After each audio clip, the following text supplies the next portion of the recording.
Let's get more live reaction for you now on the role that Andrew Mlangeni played in the liberation struggle and in the formation of our democratic nation after 1994. Bheki Ntshantshali is the General Secretary of the Congress of South African Trade Unions. Mr. Ntshantshali, good afternoon to you, sir. How would you describe the role that Andrew Mlangeni played during his life and in the struggle? Look, he's one of the very rare species that we ever have produced by our country. When you look to that generation of Mandela, Mlangeni, Sisulu, once get a message that these people dedicated their whole life to the struggle to see their people being liberated. You can get comfort from the exemplary that they have left behind. He will not be, or their names will never be found in any of the commission that has been established so far to investigate their behavior, their lifestyle, until to the end. He was always within his organization. It's not an accident that it ended up being part of the integrity of the African National Congress. That's why we are really in a sad mood that generation has all departed now. A chapter has been closed. We have not been able even to pick up the spears that they've been leaving behind. It's a sad day for the movement, but we need to soldier on and get a new struggle just to emulate what they've done for South Africa. And for workers specifically, I mean, he came from a poor family. He had to start work at the age of just 12. He came from the family, the kind of families that have produced your members in Cosatu, people who are working now.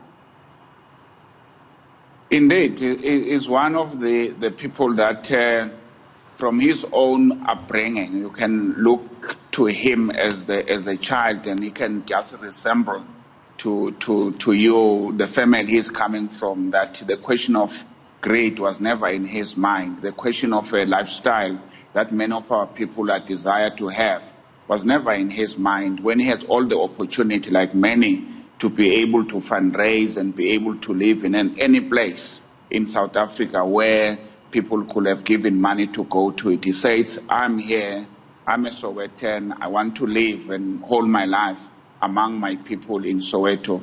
You can't believe it, what he has gone through. He's a jolly fellow that easily makes with people.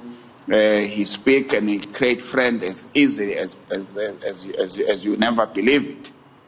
But you will not find him in faction, you will not find him in gossip. He was really a discipline, something that he either learned or something you can even easily say he was born with. A true worker, people of the working class, up to the end. What kind of example do you think he leaves for us to follow? What would be the best way to remember, to honor Andrew Mlangeni going forward?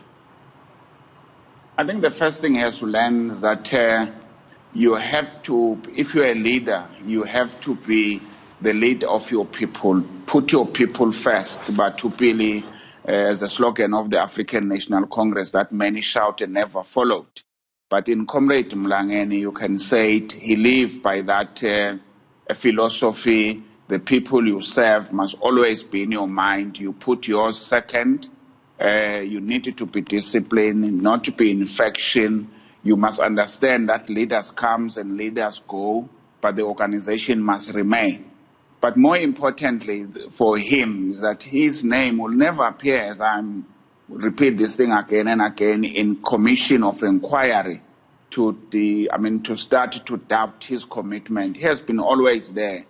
When the African National Congress, you may once say this could have been to a certain degree a shame that you could not get people that fits within that integrity, that you can get an 80-year-old person to be in the integrity committee.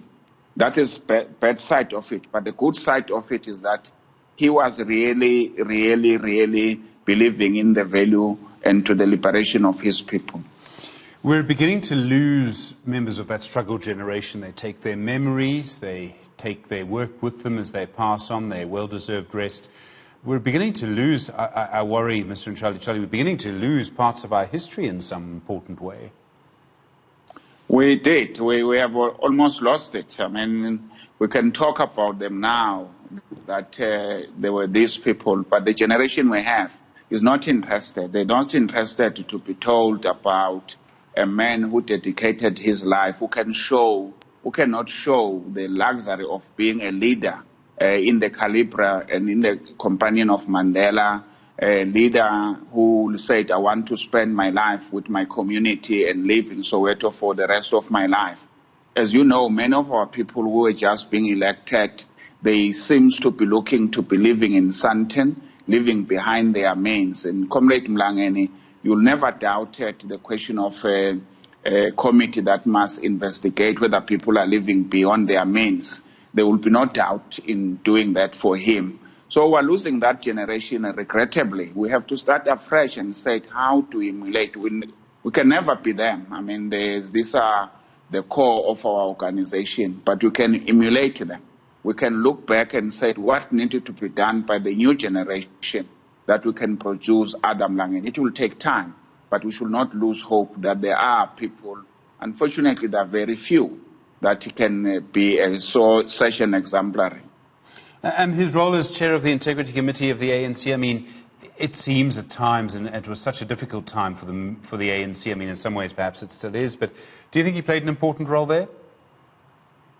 I think it did, to an extent that they still got one ANC, though, we might set inverted commas, that there are factions that are there. They were, when we heard about the story of them in their youth league, in their ages, that they will never go to a meeting and be raising a point of order, a point of this and this.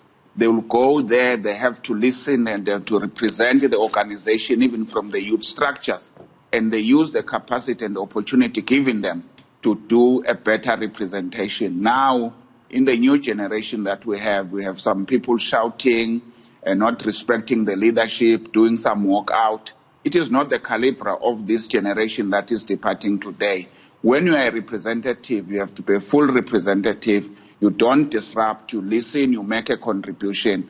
Comrade Mlangeni is one of those that you may say he was not leading up front. He might be leading behind, but he was there all the time. As they normally say, that if you attend a meeting, you don't have to shout to show you're present. Even if you are there, you have not said anything. You are still a comrade. He was that kind of a caliber.